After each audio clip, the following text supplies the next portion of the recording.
हाँ जी दोस्तों, नमस्ते, सत श्री अकाल। इस इन्फॉर्मेशन सेशन का जो टॉपिक है, उस पर हमें पिछले हफ्ते 10 दिन में इतनी क्वेरीज आई है कि हमने ये वीडियो बनाई है जिससे कि आपकी सारी क्वेरीज और कंफ्यूजन दूर हो जाएगी। जो मेन क्वेरी है वो है कि क्या फॉल 2020 में मुझे कनाडा जाना चाहिए, और अगर मेरी क्लासेस ऑनलाइन मूव होती है तो इसका मेरे PGWP पर क्या असर होगा। इसके दो पहलू हैं।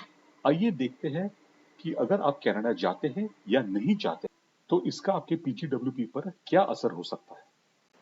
तो फिर अगर आपने कनाडा जाने का सोच लिया है और आपके पास स्टडी परमिट नहीं है तो फिर आप स्टडी परमिट ऑनलाइन अप्लाई कर सकते हैं। आपको स्टडी परमिट मिलते ही आप ट्रैवल रिस्ट्रिक्शन से एग्जेम्प्ट हो जाओगे और अपनी प्लेन टिकट्स बुक कर सकते हैं। इस चीज का ध्यान रखें कि अब सारी एयरलाइंस बोर्डिंग के पहले पैसेंजर्स का हेल्थ चेक करती है।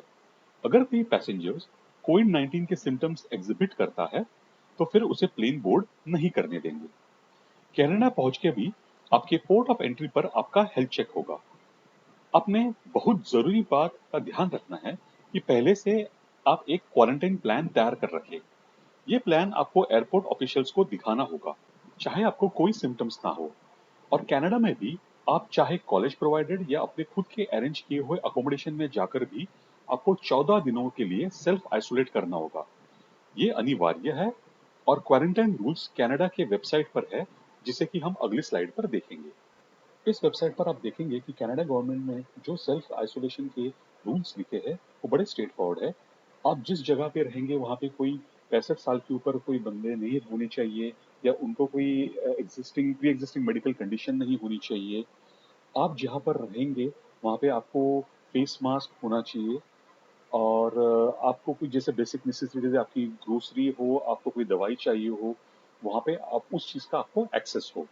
इसके अलावा जो एडिशनल रूल्स है वो ये कहते हैं कि आप 14 दिनों तक अपने स्कूल भी अटेंड नहीं कर पाएंगे, और आपको अपनी ग्रोसरी पिकअप करने के लिए भी किसी की हेल्प लेनी पड़ेगी। तो अगर आप वहाँ किसी को नहीं जानते हैं तो ये थोड़ी प्रॉब्लम हो सकती है।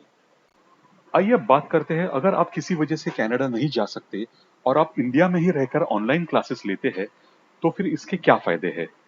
पहले तो अगर आप कनाडा में किसी को नहीं जानते हैं तो फिर सेल्फ क्वारंटाइन आपके लिए आसान नहीं होगा। ये आप इंडिया में रहकर अवॉइड कर सकते हैं। आप अपने लिविंग एक्सपेंसेस की भी बचत कर सकेंगे। इस समय नया घर सेट करना नए देश में मुश्किल काम है। इस महामारी के समय जॉब्स मिलना भी कोई आसान नहीं है।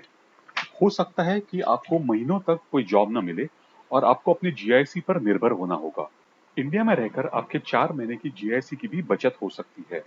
आप अपने कनेडियन पढ़ाई को 4 महीनों में अपने घर में बैठकर आराम से कंप्लीट कर सकते हैं, और ये सब फायदे बिना आपकी PGWP के लेंथ पर कोई अफेक्ट होते हुए।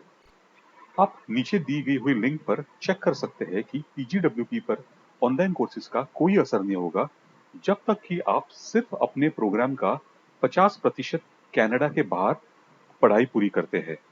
तो फिर दोस्तों, आशा है कि इस इन्फो सेशन से आपको ये डाउट्स काफी क्लियर हुए होंगे, और अगर आपको कोई क्वेश्चन हो तो फिर आप हमारे ऑफिस में कांटेक्ट कर सकते हैं।